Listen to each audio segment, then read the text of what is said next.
కృష్ణ పరమాత్మ కృష్ణుడు అర్జునుడికి ఇలా చెప్పాడు. అర్జున, యుద్ధానికి నీవు సిద్ధంగా ఉన్నావా? యుద్ధంలో నువ్వు గెలుస్తానని నమ్మకం ఉన్నదా అని కృష్ణుడు అర్జునుడికి చెప్పాడు. అర్జునుడు అన్నాడు, కృష్ణ పరమాత్మ, నేను యుద్ధమే చేస్తాను కానీ కొన్ని జీవులకి వినాశనం చేస్తాను. ఆ జీవులు పాపాలు నాకు అంటుకుంటాయి. యుద్ధం చేయడానికి నాకు నా మనసు సహకరించట్లేదు. యుద్ధం నేను చేయను అనుకుంటున్నాను. అప్పుడు కృష్ణుడు అన్నాడు, యుద్ధం నువ్వు చేయకపోతే నీకు మృత్యుయోగం ఉన్నది. యుద్ధములైనా చనిపోతావు, యుద్ధం చేసినా నీకు మరణం ఉన్నదని కృష్ణ పరమాత్ముడు ఆజ్ఞాపించాడు. అప్పుడు అర్జునుడు ఈ గత చక్రము జారవేసి ఒక దగ్గర కూకుడిపోయాడు.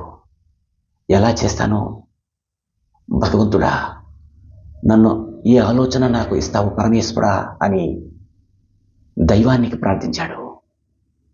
తానులో తాను ప్రార్థించుకున్నాడు. అప్పుడు ఆకాశి నుండి విరాట పరుడొచ్చాడు. అర్జున, యుద్ధం చేస్తానని కృంగిపోతున్నావు, కానీ యుద్ధం చేస్తానని కృష్ణ పరమాత్మ దగ్గర మాట వేయు. విరాట, ఎన్నో ప్రాణాల యందు నేను వేస్తాను, ఆ పాపం నాకు అంటుకుంటుంది విరాటపర అని అర్జునుడు విరాటపరుడు చెప్పాడు. విరాటపరుడు అన్నాడు, అర్జున, ఎన్ని ప్రాణాలు చంపినా, ఏది చనిపోయినా నీ ప్రాణాన్ని బ్రతికించుకో. నువ్వు వినాశనము చేసిన ఈ జీవకూటులన్నీ చంపివేసిన నువ్వు పాపము నాకు అంటనే అంటదనుకో. అప్పుడు యుద్ధంలో నువ్వు గెలిస్తే కృష్ణ పరమాత్ముడు నీకు ఏ వరము కావాలి నా మాటకి అతిక్రమించలేదు. నన్ను గౌరవించే యుద్ధానికి నువ్వు సిద్ధమయ్యి గెలుపుని పొందావు. ఏ ప్రతిఫలము నీకు కావాలి అని కృష్ణ పరమాత్ముడు నీకు చేతులెత్తి ఏ వరము కావాలి అని నీకు అడుగుతాడు. అప్పుడు అర్జునుడు కృష్ణుని దగ్గరికి వెళ్ళి యుద్ధం చేసిన తరువాత, ప్రభు, నీ మాటకి నేను ధిక్కరించకుండా యుద్ధంలో సిద్ధం చేశాను.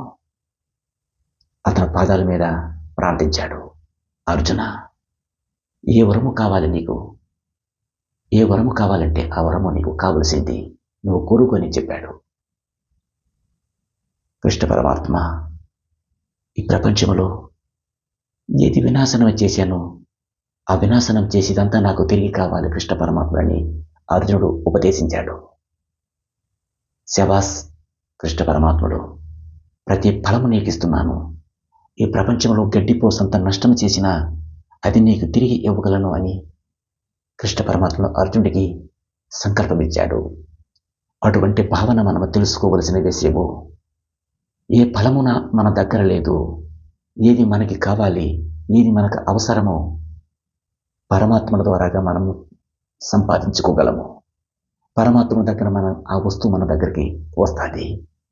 భగవంతుడు సంకల్పంతో నీవు ప్రతి ఒక్క పని కర్మ చేయగలవని ఈ కథకు పట్టి తెలుసుకోవడమే ధర్మముగా భావించవచ్చు.